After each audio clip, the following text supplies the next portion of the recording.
Good morning and welcome live to the Steelwrist live webinar on landscaping efficiency.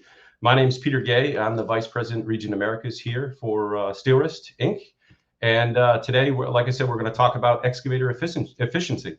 We'll do quick introductions to the team. I'll let them introduce themselves. I just want to thank them real quick for taking time out of their busy day. It's full season here up in New England and on the East Coast where these gentlemen are located. So without further ado, we'll get right into it. James, could you introduce yourself? Good morning, Pete. James Doyle from Innovative Lawn and Landscape, owner-operator of Innovative Lawn and Landscape in Torrington, Connecticut. I've been working with Steelwrist for close to 8 years now. We own 4 rotators from an X04 all the way up to an XTR20, new as of this year. And happy to be a part of it. Happy to be here. Thank you very much for joining. Mark, could you introduce yourself? Sure. Good morning, Peter. Mark Todd Quality. We're based out of Spring City, PA. We got our first Steelwrist X06 back in 2000. We now have 2 of them on Bobcat machines and been cruising ever since. Appreciate the business and appreciate you helping out as well. Could we go to Craig? Could you introduce yourself, please? Good morning. Thanks for having me. My name's Craig Scheller with Scheller Outdoor Living, and I've had a Steelwrist for about 5 years. First on a 6-ton machine, now on an 8-ton machine. We use Sani 80, great machine paired with the Steelwrist X12, and we have the SQ system, so we really love that. So yeah, looking forward to today. Awesome. Thanks, Craig. And where are you located, just for the viewers? I'm in the Kansas City, Missouri area, central U.S. Awesome. Again, thank you for being here. I know you're on the job site, so thank you for, again, taking time. And last but not least, Jake, could you introduce yourself? Going, guys. Jake, JFS Property. Customer now for 4 years. We started with X04 on our Bobcat E35, and we recently purchased a couple years ago a Cat 310, and now we have an X12 rotator on there. Phenomenal rotators, and we've been happy to have those 2 for the last few years now. So, Jake, could you just at the beginning it blacked out for a second? Could you just word where you're from, basically? Yeah, we're out of the Connecticut area. Awesome. Thank you.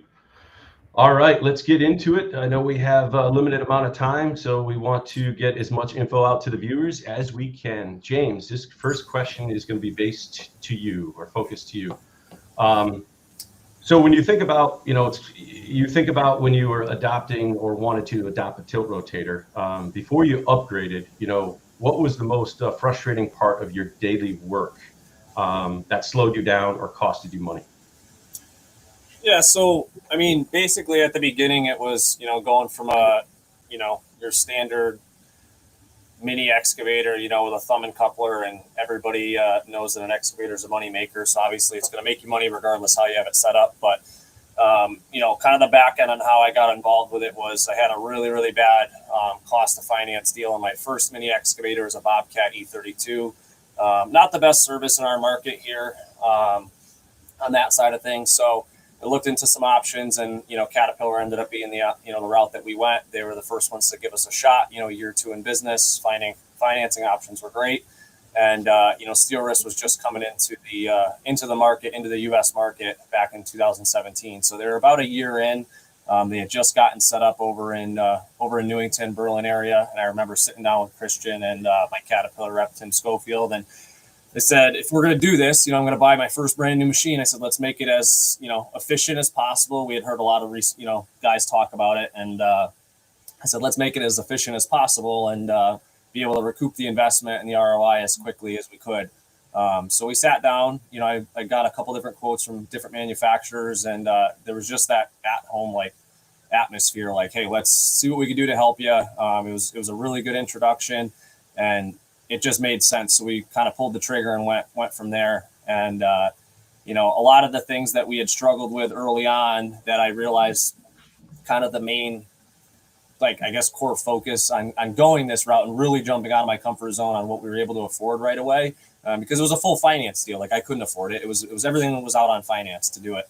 And it was just early on in business, we had very, very minimal help, so it was always, always heard the things of, hey, when you have a rotator, you're going to be able to eliminate labor.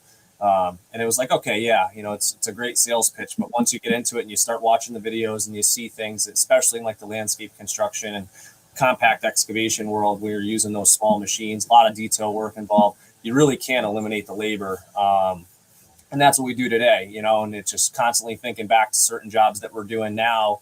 I'm like, hey, we used to have 2 to 3 people on this job. Now we're doing it with 2-man crews, and it's very obvious. You're able to scale and excel pretty quickly, and be able to do kind of really good high production work in a landscape construction setting, very easy with just the versatility of it. So just so many different, avenues, all the way down to side grading to, you realize, we always joke around, all the guys, like, the more we start to do, we always joke, there's, use 986 for the rotator, right? Like, there's so many things you don't realize you can do and you can save time on, until you start doing it, and you start plugging those things in, and you're like, hey, I can do this now. And I never would have thought I could do that, because you really can't do it with a regular bucket and thumb and coupler, So again, to name out specifics, like, there's an immense amount of different things that you can do to save time for sure, and kind of get rid of those aggravating situations. But you mentioned something that everybody always talks about, eliminating labor. So along what goes with eliminating labor is, obviously you have a fixed cost for a tilt rotator, right? So with the fixed cost for the tilt rotator, what would you explain to viewers who are trying to get into the tilt rotator? Labor you have costs every year. You have insurance, you have so on and so forth. But once you have that asset paid off, it continues to make money for you. How do you explain that when people ask you questions about that? Yeah. So, I mean, and again, to be straightforward, like, eliminating, it's not so much eliminating the cost and the labor. I would say that it's kind of repositioning it, because obviously you can't take the human element out of everything. There always needs to be humans to pull the levers and drive the truck and, roll filter fabric out, things like that. So we're strategically able to place that labor somewhere else where, something cannot be mechanized, I would say. Right. So it creates efficiency in other avenues where now that guy can be going to grab a load of process, or be rolling out something like filter fabric and doing that. But I would say, to answer your question, it's kind of like, at the end of the day, with a good maintenance program and being able to take care of it and completing jobs more efficiently and more productively, the machine doesn't get as tired as the human, right? And you're always able to continue to just show up with that machine. If a guy calls out on a Friday or something, or has a vacation day, that crew can still operate even if they're short that guy, and you're really not going to notice as much downtime or least production. And I know there's a couple guys here that operate with less labor, and they're killing it with production. So I would say that the return is right there, year after year. As long as you take care of it, that's my thing. No, awesome. I appreciate all the feedback, James. Thank you very much. We'll have you back at the end when we do a little roundtable. Sure. I'm going to pose the next question to Jake.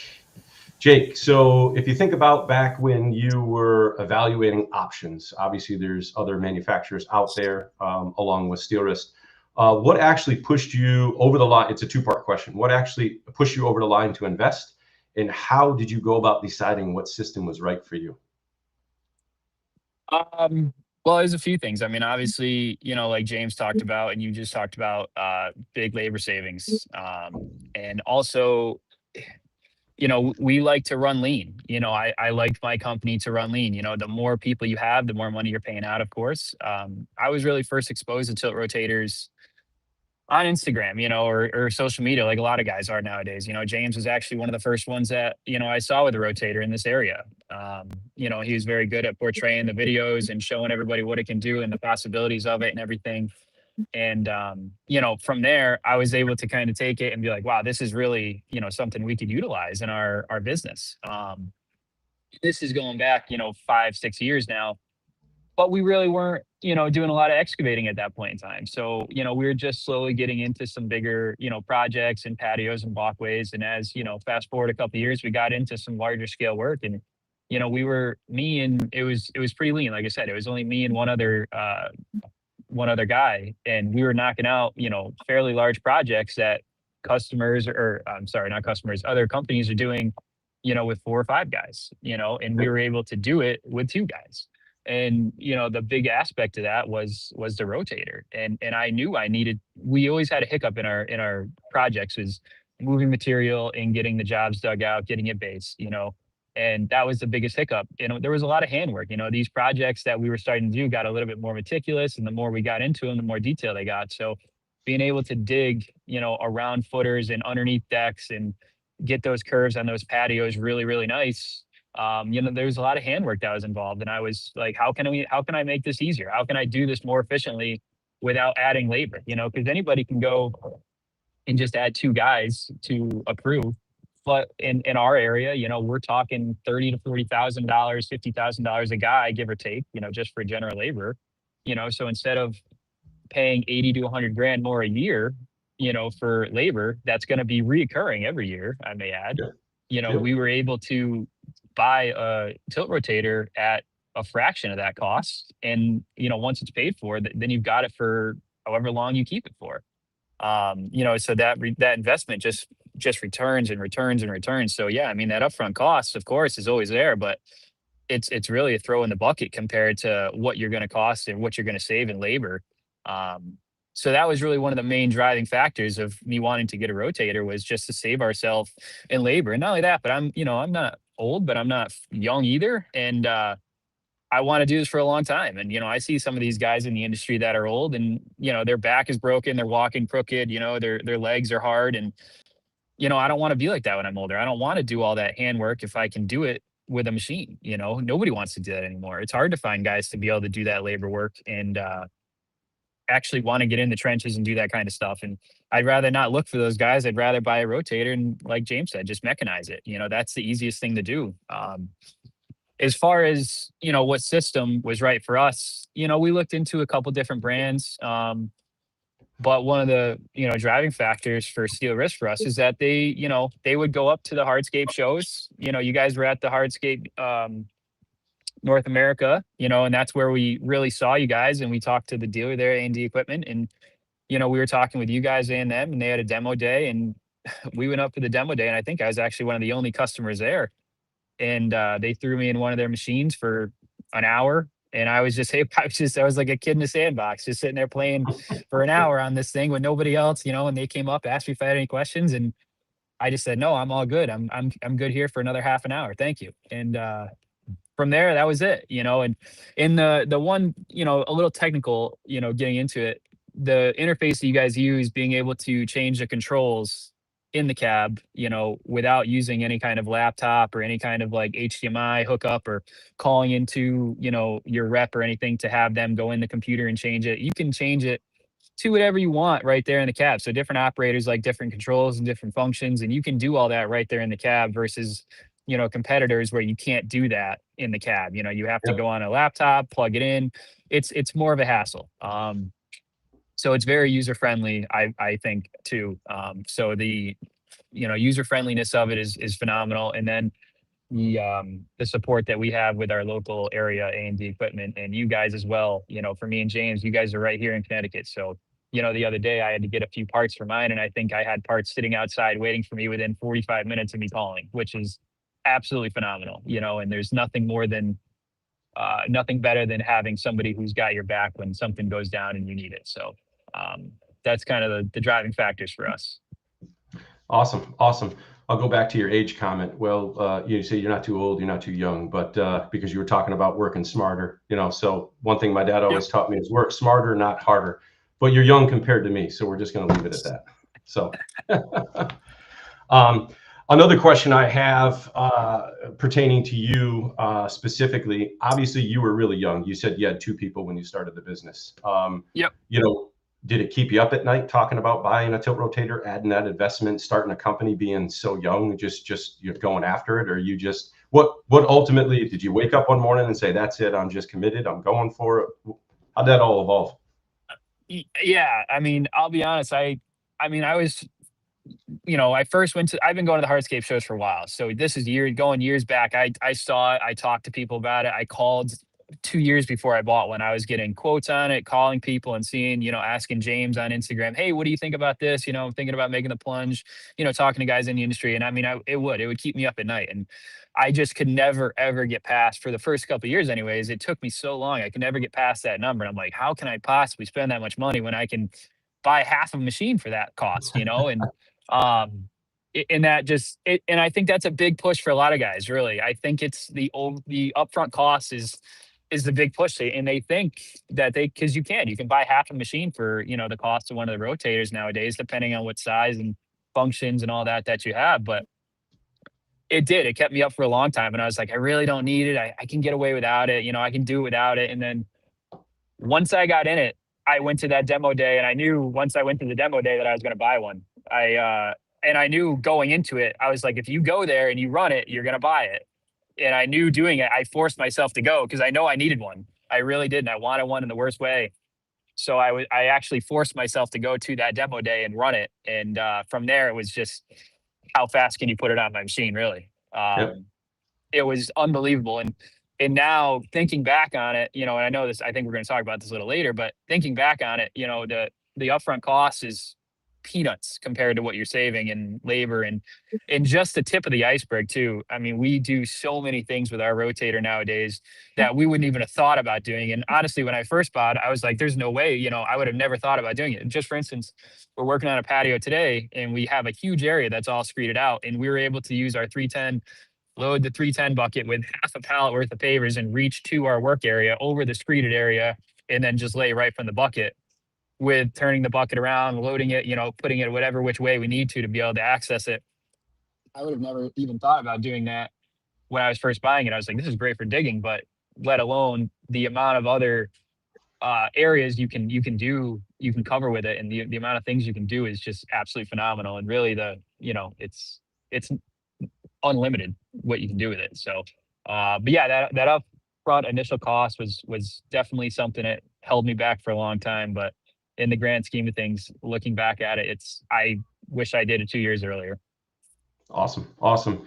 So Jake, thank you very much. We're going to move on to Mark right now. Please, obviously you'll be sticking around. We'll open it up to a round table at the end. So again, thank you for the comments. Mark, question to you, sir. Basically the discussion focus for you is how have you, when you approach your work, how has it changed? So my question is, how has the way you approach a job changed the way you think, part one, and also changed the way you do something specifically that you would have done differently without a tilt rotator? Okay. All right. So for us, I mean, really for anybody, most of our jobs break down to the labor and machinery that we need to bring to a job. And, James and Jake hit on the labor part pretty good. Labor is always a concern, but we were bringing a machine and you'd have 2 or 3 guys there to dig out the corners that you couldn't quite reach, to help get the trees in the ground and all that. And now we're showing up to the job and I can sit in the same spot and dig out the base for a walkway, get every corner, get everything without anybody touching a shovel. I can put the forks on and perfectly set a 4-inch caliper tree with nobody, worrying about sliding the ball onto their foot or, wrestling with anything to try to get it perfectly straight. We're doing all that with the machine. So now I'm thinking about, do I need any laborers on the job site? I'm definitely not taking as many. What else can they be doing? So my mindset has shifted from keeping them busy to, okay, can I turn them into operators as well? Can I bring two excavators and get the job done faster? So that's changed our whole outlook on labor to the point we used to have 9 guys and a couple crews going, and now we're running 3 of us and we're getting more work done than we ever did before. So that's a big change for us. But then from the machinery front, A lot of times we were bringing an excavator and a track loader. The excavator would dig everything out. The track loader would stage materials, move pallets around, move trees around. But now with the excavator, we're unloading the delivery trucks with the forks. We are taking trees off the truck, putting them over a fence, putting them up above a wall, placing them where we need to with the excavator.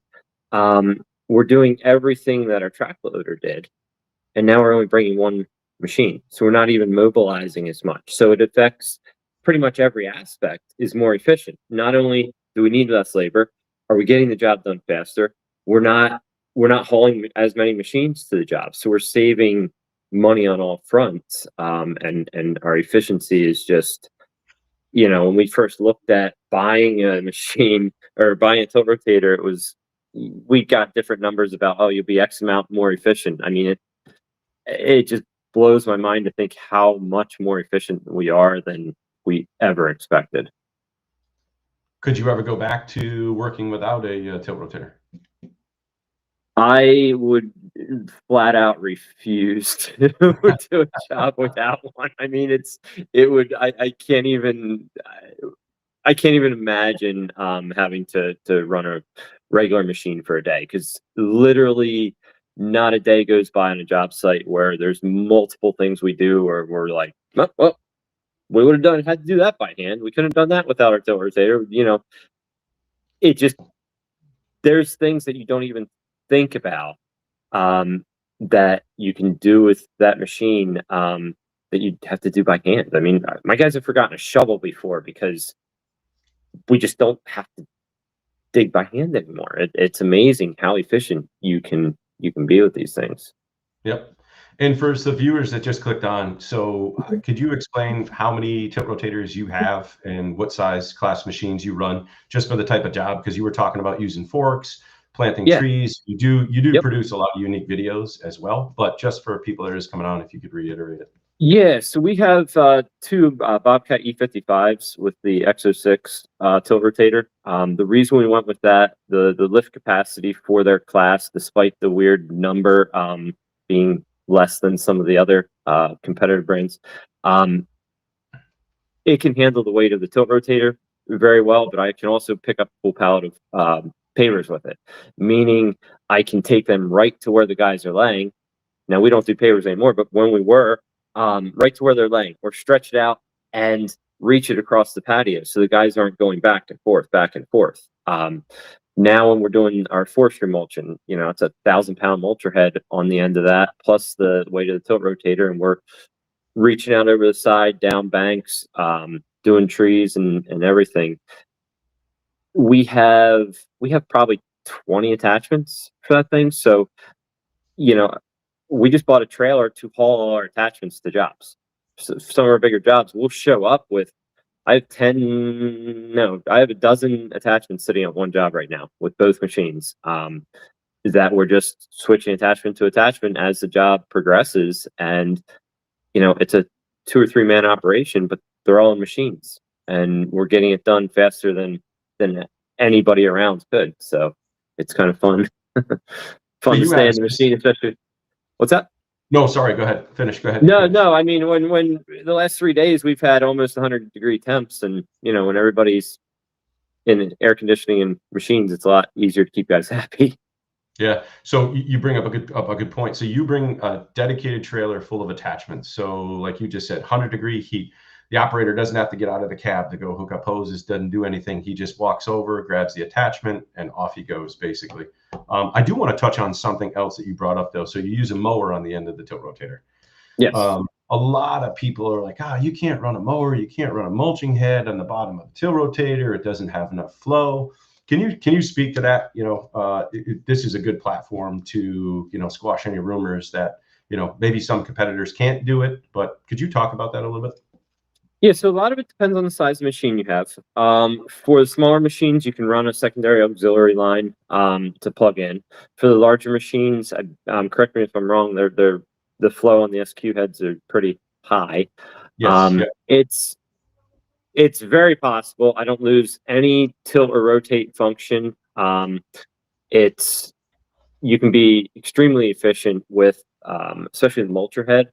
I don't have to worry as much about rocks and whatnot because I'm sitting from a higher position than in a skid loader cab, so I can see the rocks better, and I can just go over and around and follow contours in between trees and everything like that. And when you have, like I said, 1,000-pound head, you're maneuvering it every which way you want, and it's keeping the flow. I mean, you really can't beat that. It doesn't get much more efficient than that. So you are truly maximizing your machine for doing everything with all the different attachments. Like you said, you take a skid steer off a job, you're moving pallets of block, planting trees, so on and so forth. So yeah, no, this is awesome. Awesome. Thank you for all the inside feedback on your questions, Mark.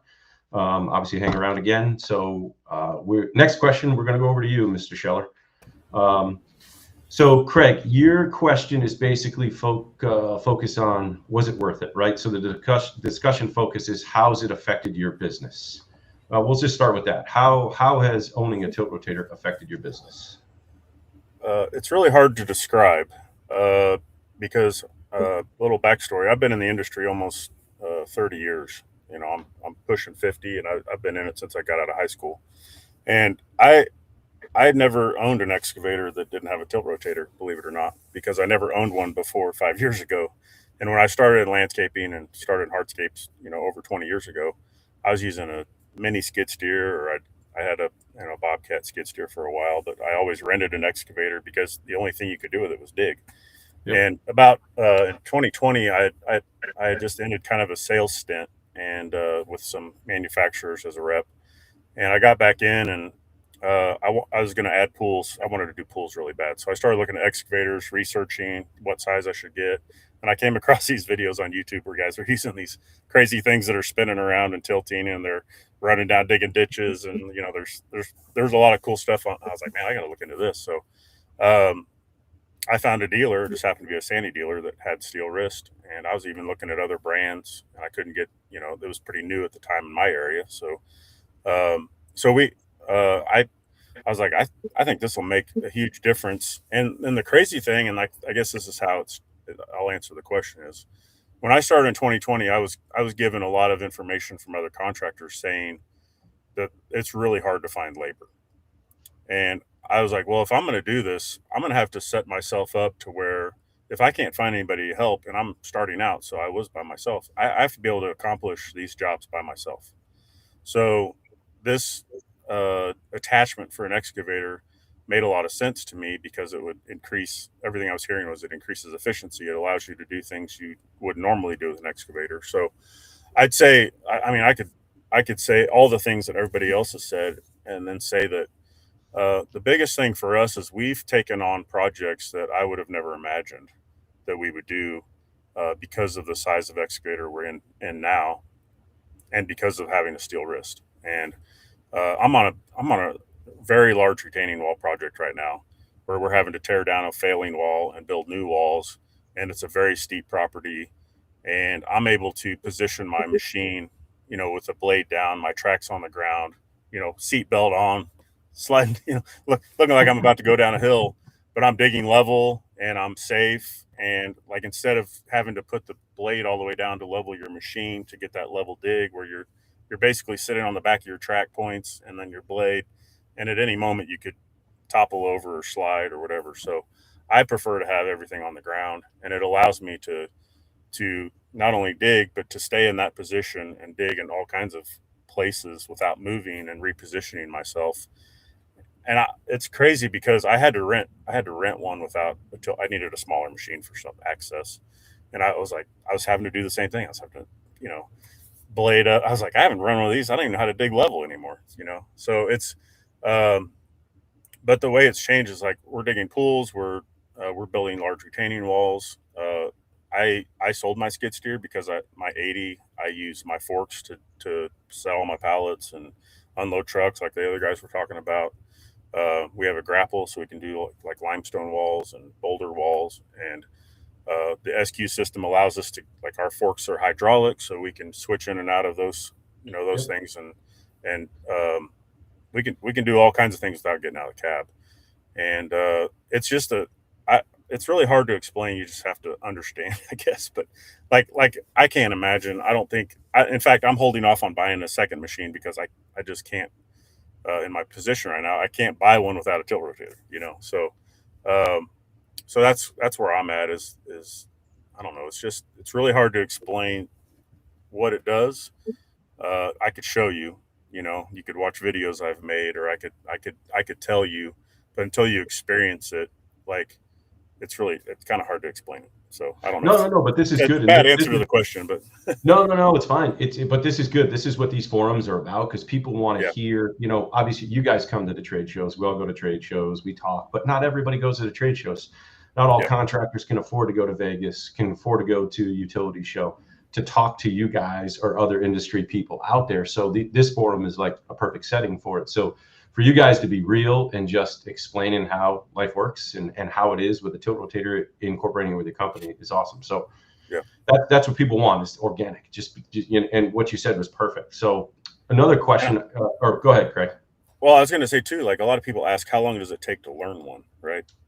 And for me, it was a couple of weeks, but I was also learning the excavator. So, like I said, I'd run them before, but never a lot of seat time. So, I just kind of, what I tell my guys when they're getting, I just dig, like you normally would. Don't try to roll everything, and like just get comfortable with the machine, and But like I think it would take me longer now, almost, to get back to trying to use a different one than it took me to learn the Steelwrist, because it's like I can do so many things with it, and the positioning is such a big deal, and it makes a bigger machine. Like, we're able to have a bigger machine in a smaller area because we can move the head, the digging head, and you know it's not just the digging. That's the beauty. When you have one without a tilt rotator, that's like, if I get this excavator 5 years ago, whatever, when I bought one, if I can only dig with it, the investment, it's really hard to make that investment, because I'm just going to dig a pool. So I might as well just rent one. Right. And then when you look at all the things you can do with it, like, you know, we're spreading and screeding gravel. I have a, grade beam for it. I have, a dirt screener. I have grapples. I have hydraulic forks. I have multiple buckets. And there's so many, you can buy compactors for them. I'm looking at that. Like, there's so many different things that you can do with them. It takes it from a machine that's for one use, that is a pain in the butt to haul, to now we have to have it on every job, because this is how we get the stuff done. Yeah. So I think that's a big big bonus for sure.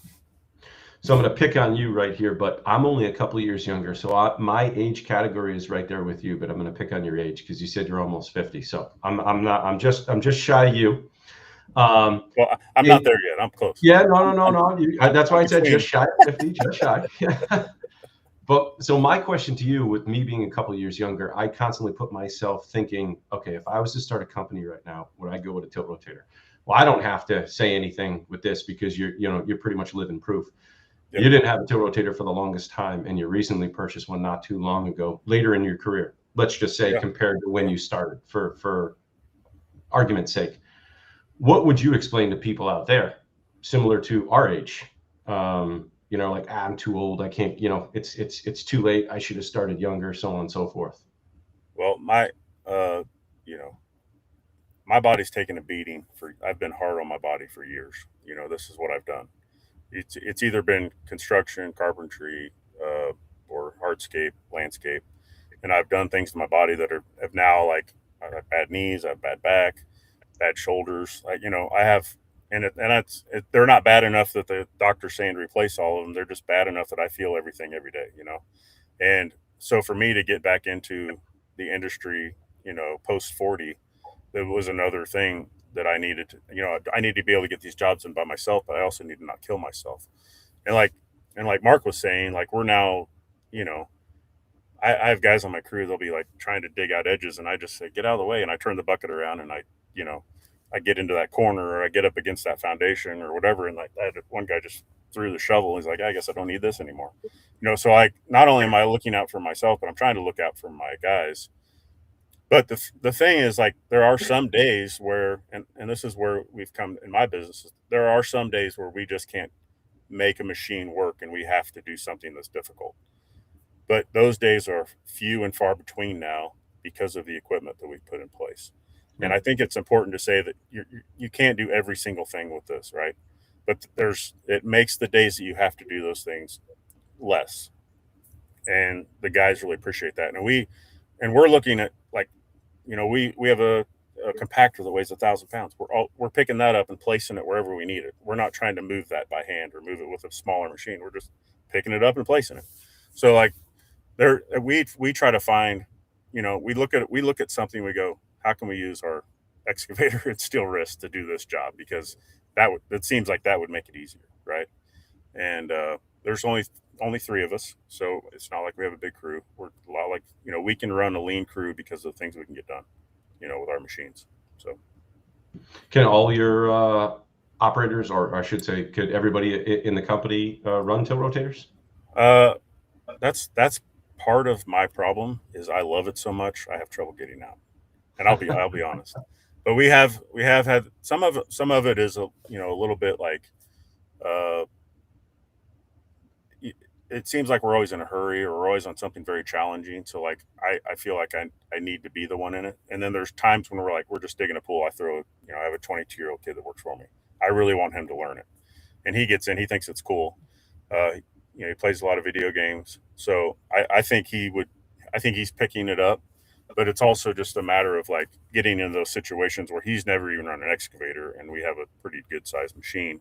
So making sure he's not going to hit something or somebody, or just the safety parts of it. So we're getting him involved. Our foreman is more, running the job production. So I've kind of made myself the operator, So, like, I think having jobs, and I do want people to be cross-trained. But yeah, that's a big battle for me. It's just getting out of the machine, because I love it so much. So, if I'm just being honest, but yeah, we are trying to get people more time. But we're starting on, like, our younger guy, like, let's start you on the machine. Let's start you understanding grade. Like, to me, that's very important. Like, if you don't understand how to set grade or run a laser, or it's really hard for you to jump into a machine and be efficient at it. So I think like, I started on the ground with a shovel when I was 17 years old. So, like, there's a lot to be learned, I think, before you just jump in and take over a machine. So. Absolutely. I started from the ground up too in the industry. I was a laborer, and then ended up being a mechanic, and then into sales. So you really have to understand the industry to fully understand customers, dealers, so on and so forth. And you brought up a good point way back at the beginning of the conversation, where some people are afraid to operate it. And basically you just tell them, just operate it like a regular excavator. You don't have to get involved with tilting, rotating, gripper cassette, auxiliary attachment, whatever it may be with the rollers, because you're just incorporating the rollers. So just run it like an excavator. And then when boss man Craig is not paying attention and somebody wants to explore a little bit so they don't make themselves look stupid, that's how you build yourself up into it. Or you go off on a Saturday or hours after and just constantly work yourself. Everybody thinks that they can't operate the machine when you put a tilt rotator on it. So it's not the case at all. It's the same function as running an excavator. You're just incorporating rollers, so you can incorporate it at your pace. Yep. And it becomes second nature. I mean, it's just like, I just get in and run it. People ask me, like, what controls you use. I'm like, I don't even know. Like, I just get in and run it. So. All right, guys. So that wraps that up for the individual questions. Now we'll just do a roundtable for about 5 minutes or so to finish this off. So kind of feel free to chime in. We're looking at everybody's different opinions. So the question, the topic is advice you wish you had. So knowing what you know right now, obviously you all own tilt rotators. You're expanding your business. We've heard from different segments on what you guys do and the efficiencies of it. So the advice you know now, what advice do you wish you had before you made the purchase of a tilt rotator? Or I can even hone on and just say, what did you tell yourself right before you made the investment? Jake, we kind of touched on it a little bit, me and you, when we were talking about it, but for the whole group, the floor is open. James, you want to go? I think you're muted, James. Sorry about that. Yeah, so I guess, can you rephrase it again? Sorry. Yeah. So advice, no worries. So advice, knowing, knowing what you know now, right? Own tiltrotators, you know what they can do. We've all talked about different aspects from all of your companies. All use it in a different way, from mowing to digging to forks, so on and so forth. So, but knowing what you know now, what advice do you wish you had earlier, earlier in your career to purchase a tiltrotator? Yeah, I mean, I think like we all talked about a little bit, and like you said, Jake mentioned it quite a bit. I mean, at the end of the day, the price was always the worry, right? It was just like how do you justify the cost? I mean, and nobody's foreign to it. Everybody knows that the costs have continually on everything risen over between freight and this, that, and the next thing over the last 5 to 6 years have just been crazy. So it's hard when people say, well, how much does this cost? And it's like, well, it's like oil prices, right? Things change by the week, by the month. You kind of really can't put a number on it. And these things are so customizable. It's like going to McDonald's, it could you just keep adding and the price can change. So it's, if I could give myself a piece of advice, or anybody that's interested in looking into one, specifically a lot of the guys that continually email me and text me and message me and ask me every month, what my thoughts are on it, and still haven't pulled the trigger, you're just wasting you're wasting time, valuable time that you could be investing into it and learning it and training your guys on your crew, doing that one job that maybe you bid a little bit low, and you could potentially gain back some of that profitability by doing it quicker, if you have some seat time and have learned a lot of the valuable efficiencies of owning a rotator. Like, just do it. Don't wait any longer. It becomes such a time saver that you don't realize how much extra value there is once you can just start plugging that value into other places. I don't know. I wish that for me, like, I jumped into it and I just basically had no plan B. So I didn't really stall on it too long, kind of very recklessly, but it's worked out. But there's a lot of guys that I know, and I'll just kind of speak third party, is like, I see some of these guys just struggle and wait and wait and wait and wait. And I'm like, 2 years have gone by. The amount of money you could have made, you could have already been thinking about a second machine, and making another 2 or 3 man crew, So that would kind of be my advice. Just see the value in it, the pain, the initial pain up front. And I'll compare it to like a client, like when we're trying to talk to a client about a job that they're really, really like want to get the job done, but they just can't look past the cost. Like, the initial upfront cost, like the lifetime value of that is going to outweigh that initial pain, like, exponentially. I think these guys can contest to that too. Like, the upfront cost hurts, but it doesn't hurt as bad when you realize the amount of efficiencies and time savings and dangers you take out of certain situations and certain scopes of work. Like, there's just so many different variables you don't realize until you're in the seat really doing it. Yeah, I mean, every one of you have talked about it. Efficiency, right? That's what it's all about. Efficiency. Everyone has talked about removing another excavator from the job site, removing a skid steer from the job site, and with diesel fuel prices the way they are, you're saving right there too. So people don't factor that into the cost of a tiltrotator. Craig, it looked like you were going to say something. Yeah. I was just, when I was doing my research, what I found was that these are kind of originate in Sweden, right? So. And what I was seeing was that, and hearing, is that in Sweden, if you don't have one, you can't even operate a business in the excavating world, because there's no way to compete because everybody has one. So my thought was like, why wouldn't I want to be on obviously we're later to the game. I mean, this has been going on for what, 2 decades there or more. So, so if you're, I didn't want to be late to the game on that. I'm like, if I'm going to buy an excavator, why wouldn't I want the top-notch technology to go with it? That's going to help me not only be efficient, but be on the cutting edge of the industry in America. Because in Kansas City, where I live, I think I might have been the second or third person in the city to have a tilt rotator. Yep. And maybe the first or second to have a steel wrist. So like, it just wasn't, nobody knew about it. Nobody was looking into it. And now we have a rental facility here that has a steel wrist on a rental unit, and that's how I know that the industry's going to start moving, is when you see something like that. I couldn't even believe it. I was at the airport and sitting with some guys that have a rental company and waiting for our plane, and they were saying, yeah, we have they saw my hat or something. They're like, yeah, we have a couple of machines with steel wrists on them. I'm like, holy cow. And they're like 135. So I'm like, this is great. You know, if I need a bigger machine, I can just go rent it from them, you know? Yep. So, but also like if you're just sit around waiting to, and that's a problem with the landscape industry is there's always that we can do it, you know, you can dig your way to a good price, or you can do there's all these things. We're always kind of behind the 8 ball. So to me, I wanted to be as efficient as possible, be able to do the project myself, but also like the industry's moving that way. And I think you would probably attest to that just with your sales and the growth in America over the last few years. And I mean, people are going to get left behind eventually, and they're not going to be able to compete. And then I asked some people that have them, that've been doing it for a long time, how are you competing? Because shouldn't you be charging more for your machine? And they're saying, hey, just go bid the project the way other people are bidding it, and just beat them by a day or 2 days or whatever.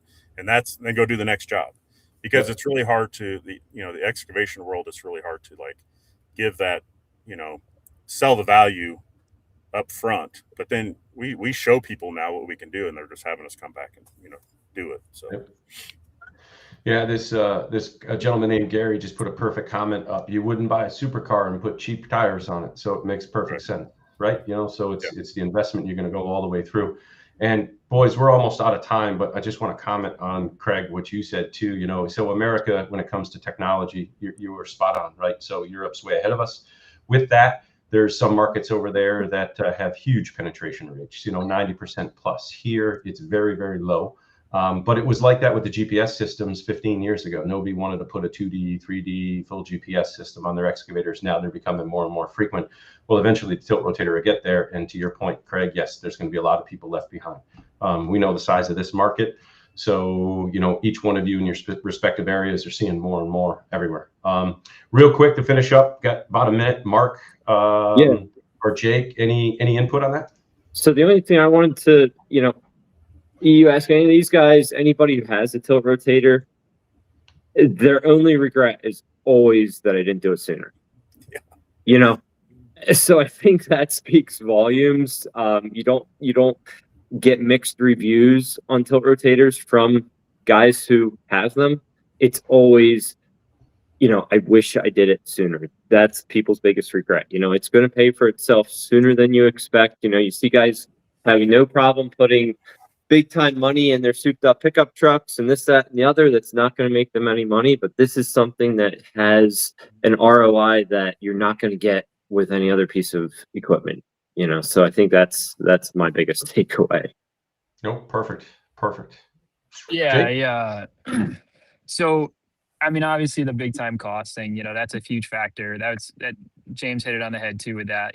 Everybody always thinks about that cost. And I mean, I did as well, but once you do it, you're never going to regret it. And like Craig said, you always regret waiting. The longer you wait, you're like, I should have done this sooner. And I mean, just to think about it, I mean, I've got 2 rotators. I've got one on a smaller machine, and I've got a 24,000 pound excavator with a rotator. And it makes that machine so small. I mean, we bring the 24,000 pound machine to patio jobs. That's not really something you hear of all the time for hardscapers. It makes the machine so small. But that makes us more efficient having a large machine there too. So I've got 2 rotators. James has got 4 rotators. Todd's got 2. Craig's looking into a second one. We all wouldn't have multiple rotators if it wasn't worth it. Yep. We all have bought multiple rotators for a reason. The first one we realized, holy crap, this is really amazing. So I bought a second one. James has got 4 of them now. So obviously it's helping him in some way or another. We wouldn't be spending the amount of money we are on them and talking about them if it wasn't worth it. So that I think just speaks volumes in itself. Excellent. And some of you are starting to acquire the SQ40, which is our newest tilt rotator, fully automatic, all the way down to the 4-ton unit. So which is really, really good. Gentlemen, Craig, Mark, Jake, James, thank you very, very much for taking time out of your busy days. Craig, I know you're on the job site. Jake, same thing as well. You guys have had rain. It's been hot. So appreciate this. Appreciate the organic material. This is what customers want to hear. They want to hear feedback. Yeah, we can talk to the dealers and train the dealers and stuff, but it's really you guys boots on the ground who are, influencing the younger generation to change their ways, be more efficient, and adapt to the technology that's out there. So with that, thank you very much again for taking the time, and we'll talk to all you guys soon. Appreciate it. No problem. Thanks. Thanks, guys. Take care. See you.